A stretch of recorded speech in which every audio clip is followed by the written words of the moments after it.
Afternoon to you. And again, if you didn't catch it, welcome to all the members of the Pentagon Press Corps.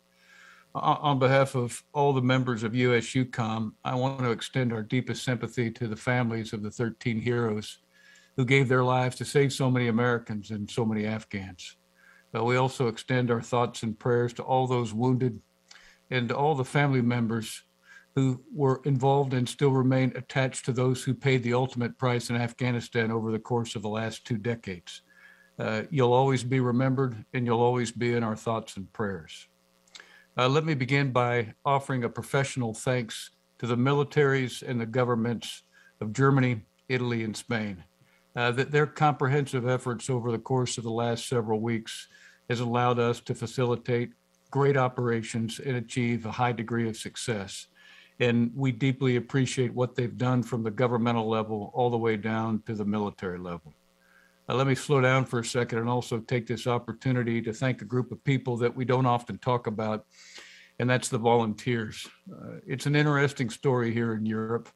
The operation first commenced on Friday, the 20th of August, and our wing commander at Ramstein noted that we have a lot of volunteers on that day doing a lot of great work. And we actually had 20 or 30 volunteers, and we were all very, very pleased to note that we had 30 volunteers.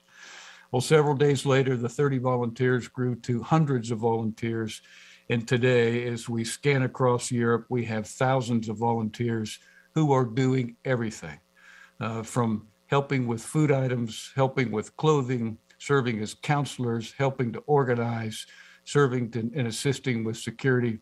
They are tremendous force multipliers for us, and they are helping to facilitate good order and discipline in the environment day in and day out. Since Friday, the 20th of August, when the operation started, we at UCOM have processed 155 inbound flights, and we've taken care of 38,000 Afghan evacuees.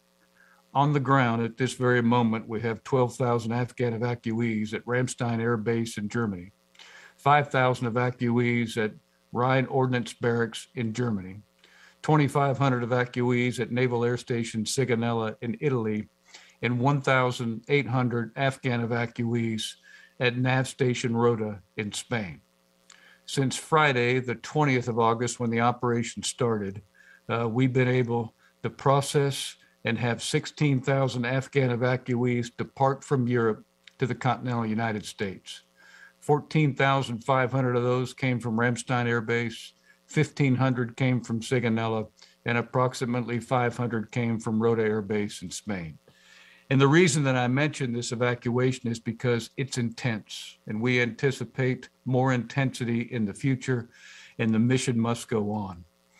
Aside from the evacuee operation that we're currently working in UCOM, we bear the responsibility to provide secure sovereignty for our European nations, as well as to support NATO. We've been able to continue all of those operations via our operations activities and investments, and today the region remains secure and conditions are normal on the ground.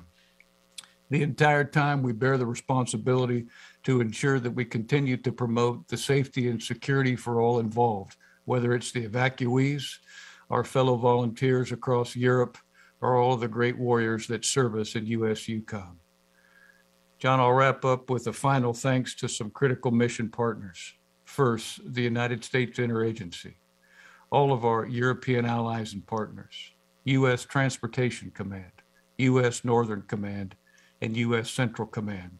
Their support to U.S. European Command has been remarkable. Today, we're excited about the fact because all those agencies work together to facilitate the flow of travelers and Afghans from Europe to freedom. John, I'll stop right there, and I look forward to taking your questions. Thank you, General. Appreciate